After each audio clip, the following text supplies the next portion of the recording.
and surreal things happened involving an editor and an agent cornering me and suggesting I sent them the book, which was a little unnerving because it was only in first draft. I don't recommend doing this, but you know, you don't turn down this sort of opportunity. And it all started spiralling slightly out of control.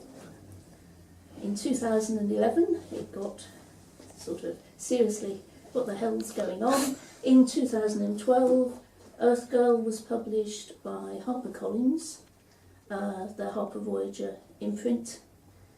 It's worldwide except America and the Philippines, which is where it's published by Prometheus Books. In 2013, Earthstar, sequel, and the final book in the trilogy. I'm being novel here. I've got a trilogy that's actually in 3 volumes. Earthflight. So that was out in August. So I'll read, because I kind of believe in starting at the beginning. You're a bit from Earth Girl, and I should explain that I wouldn't really advise starting a book like this. It breaks a few rules, but fundamentally, if it gets you an agent and an editor, you don't go back and change it. It was on Wallen Crane Day that I finally decided what I was going to do for my degree course foundation year. I'd had a mail about it from Isette that morning. It showed her jumping up and down on her bed in her sleep suit, waving a pillow and singing, "Make up your mind, Jared, do it, do it, make up, make up, make up your mind, girl." She was singing it to the tune of the new song by Zen Arath. Isette is totally powered on him, but I don't think much of his legs. Isette is my best friend. We're both 17, and we've been in nursery together and had neighbouring rooms all through home and next step. She'd put in her application for the medical foundation course months ago. Isette is organised and reliable. I'm not. Most of my other friends had made their decisions too, except for Keon, who was planning to do absolutely nothing. He'd been doing that all through school, and I had to admit he was good at it. I didn't fancy being another Keon, so I had to decide what to do, and I had to do it fast.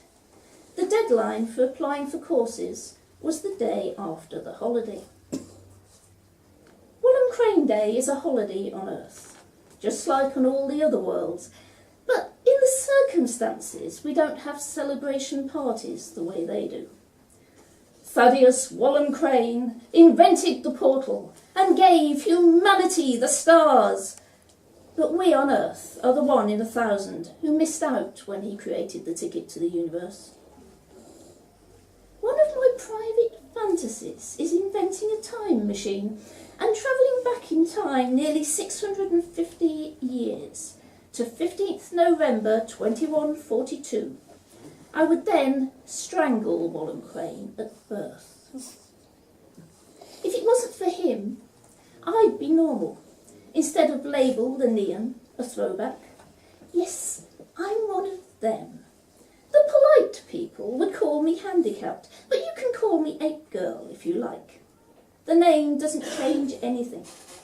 My immune system can't survive anywhere other than Earth. I'm in prison, and it's a life sentence. If you're still scanning this, I expect it's just out of shock that an Ape Girl can write, "Amaz, totally Zan," you will cry to your friends in disbelief. But you know, I'm just the same as you, really. It could have been you here on Earth, and me travelling between worlds, if only the dice had fallen differently. When you have a baby, it could turn out like I did, and have to be portaled to Earth in minutes, or it dies. My psychologist says people like you are scared of us. He says that's why you call us names and have your little superstitions. We see it all on the vids. Portaling between worlds, late in pregnancy, turns the baby into a neon. Don't eat Karen's jelly when you're pregnant, or the baby will be an ape. The latest scare is plastered all over the newses, and everyone throws out their carrot jelly, and it makes no difference at all. It's all rubbish. The best scientists have been researching this for hundreds of years, and they still don't have a clue. Every other handicap can be screened out or fixed, but not this one.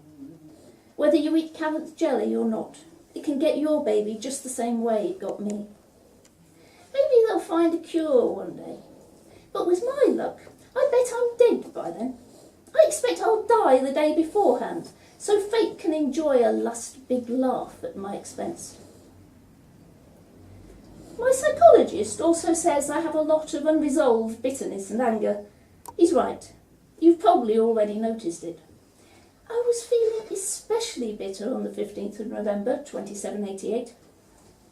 I was due to meet Candace in half an hour and tell her my decision on my course, my career, my whole future life.